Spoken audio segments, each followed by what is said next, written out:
Hello, Hello. and welcome to episode 2 of our creation of the double act. And today we're going to be looking at a little bit about the backgrounds of us. This episode is going to be about Paul, and we'll have another episode all about me. And the reason for doing this is so that you know where we're coming from, what experience we have, and where we hope to take Pip and Paul. We had a few people on the last video who were saying, who are you? We don't know anything about you. Yeah. So that's what we're addressing on this occasion. So we're going to start with Paul. This is Paul Hello. Longhurst. Lovely to meet you. Audience.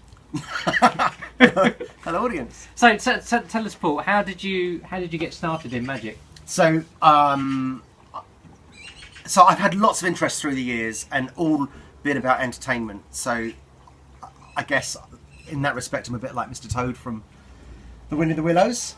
Okay. You know, in that I had lots of passions, and through them all has been magic. So I've been doing magic through it all, but always as a background. So I was into music when I was a teenager, because I thought that would get me girls, and it was all right. Yeah, I did okay. Then I joined Amdram. I started doing theatre, got some of the lead roles in that. From then, I went into comedy. I was doing some stand-up comedy and I was writing sketches. But all the way through this, magic has kind of been a through theme. So from a very small amount, just kind of playing around with a couple of card tricks, up until probably 10 years ago, I was just messing about. About 10 years ago, Martin Taylor showed me, in fact it must have been longer than that, I'll say 15 years ago, showed me a trick with a TT in a restaurant. Mm-hmm. And it's the first time I'd seen close up, and and that was really the turning point. So I started reading books then, started to do it more and more, got my first gigs, and that's where I came from. So I haven't had a really disciplined journey into magic. It was just about 10-15 years ago I started thinking, I've been doing this for years and it's about time I got good. So a lot of people start when they were children, and that isn't the case for you. No, not really. No, it was just something I was doing while I wasn't playing guitar or while I wasn't doing theatre. Okay. And was there any point at which you thought, I want to be a magician? Is there any point when you thought, that's what I want to do? Yeah, when I started gigging, so I got my first gig was by mistake, because I was showing some people, not by mistake, but I didn't plan to get a gig. I was just showing off in a pub one night, and someone said, come and do so-and-so's party. And I went, yeah, okay. I had no idea how much to charge. But I wanted to sound professional. I wanted to make it sound like I'd done hundreds before. So I think I said, I'll do it for 50 quid. And he went, well, I was expecting to pay 120 or something. And I went, yeah, I meant 150. I was just all over the place. And I turned up, and the first time I was at a paid gig, and I was at a standard where I could accept that sort of gig. It wasn't irresponsible of me at the time. But the first time I started doing that for paid money and got those reactions from strangers, i.e. people who didn't, weren't family and friends, that was the first time I thought, this is incredible. Like, I want more of this. And that's when I upped my game. Okay, so everyone has different magic that they perform, different magic that they watch. Yeah. Is there anything in particular, any trick that you've seen that you thought, wow, that's wonderful, I love this trick? So I love David Copperfield's flying. Yeah. I love... Did you see it live? No. No, I didn't. No. It was cool. I got to see it live. It was just phenomenal. He did it 2 years, and he came back from Australia. I think he did. Yes, I only went once. Oh. I could only afford to go once. So origami. I love the origami illusion. Okay, so for those who don't know the origami illusion, just quick.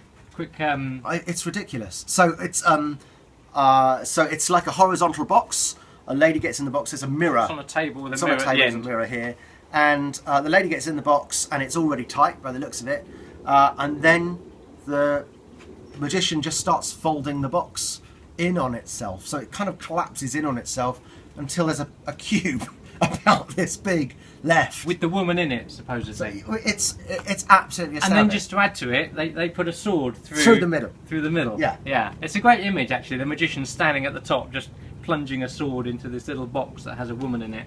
I just love the drama of it folding in on itself. The fact that it takes time to do it, and just I just love the time it takes. The guy who invented it is a genius. Yeah. I shan't say his name just in case people go look it up. I don't want to doing that. No. So is there any favourite effect that you like to perform yourself? Because you don't do the origami box, I take it. No, not on my walkabout set. No, okay. So bit big to take, I guess. One table to the next. I currently love doing a torn and restored. So I've got a torn and restored effect which I relate back to P.T. Selbit, who used to saw women in half, was the first person to present the sawing women in half effect. And I'm really hitting home on that really regularly on an emotional level, actually, with audiences. And I love doing that, and it's evolving every time I do it. So that's great. Maybe we should get you performing it I'd at love some to. point. I'd love to, yeah, we'll but do later, that. later. Yeah, we'll do Yeah. it for another episode, but that could be good. I'd love that. That would be great. Would you like to see Paul perform that? Let us know. Leave comments. We'll sort that if you like it. Okay, so growing up as a budding magician, Yeah. any influences in your No, career? you see, I wasn't really magic mad until recently. So obviously, I remember the Paul Daniels magic shows. Yeah. Things like when he did, I don't know what the effect's called, the magic kettle. I think he. Yes, any drink called for.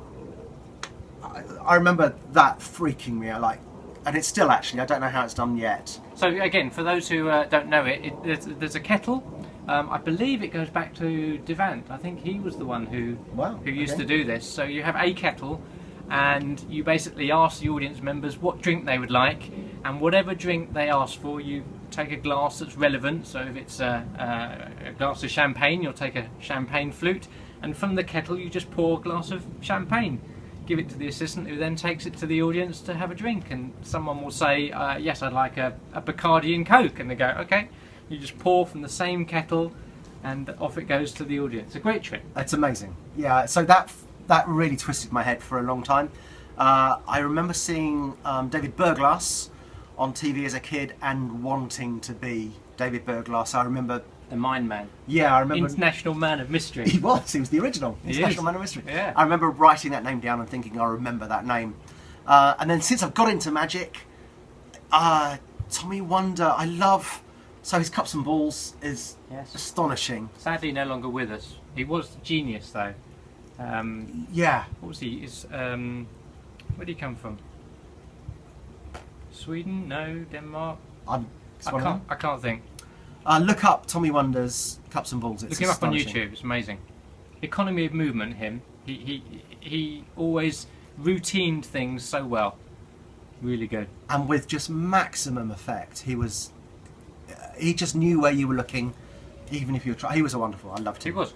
I completely agree. And my other influences are all theatre based. Okay. So I'm a massive fan. So I've studied a lot of Stanislavski and Brecht, and I'm very passionate about theatre. And one of the things I want to do in Pip and Paul is bring a lot of theatre techniques in at the appropriate moments. Not all the way through, but just when it's good. To make it a theatrical experience. Yeah, absolutely. Which is great. Yeah.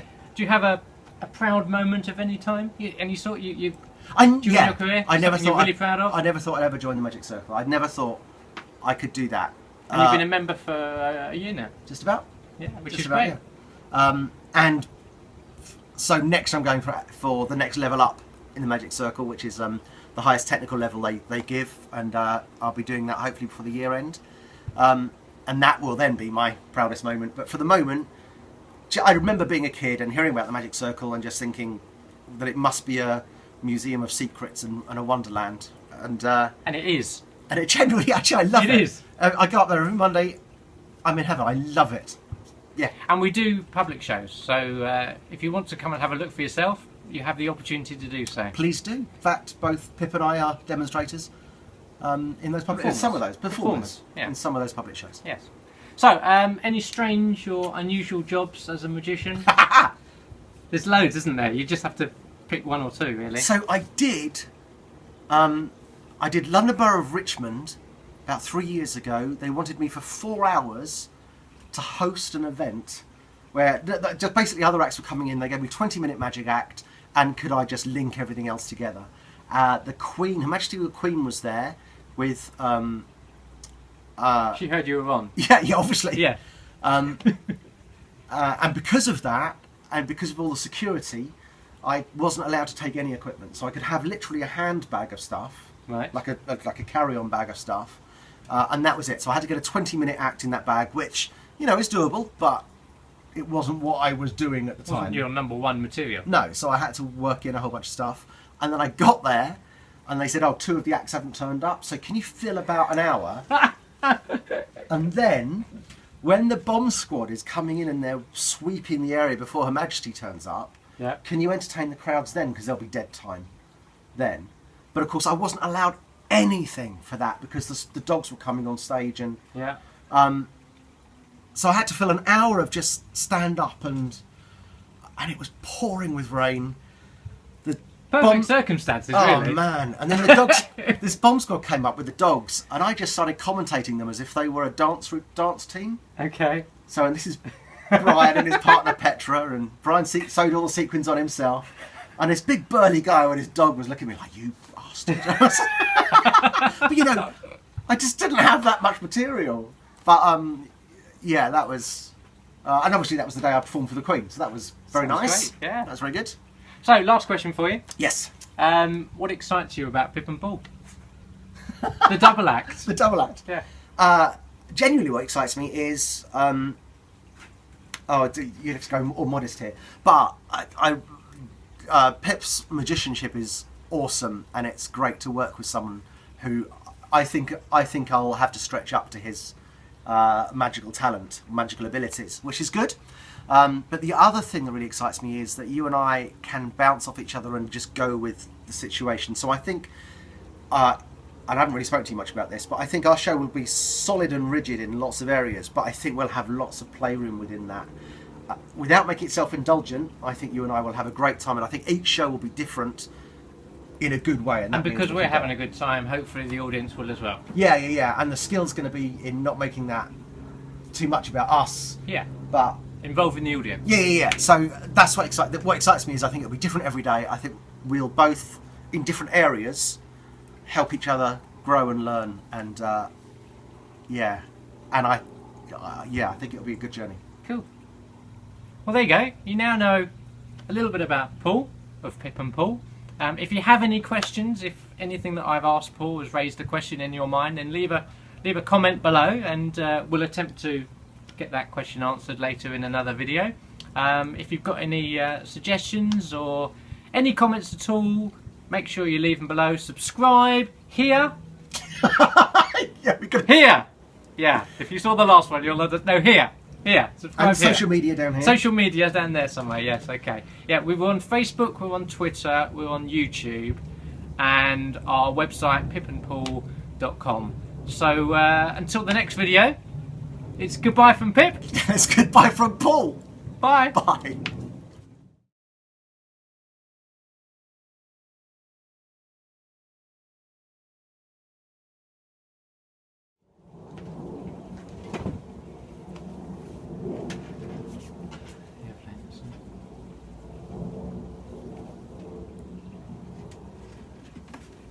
Okay.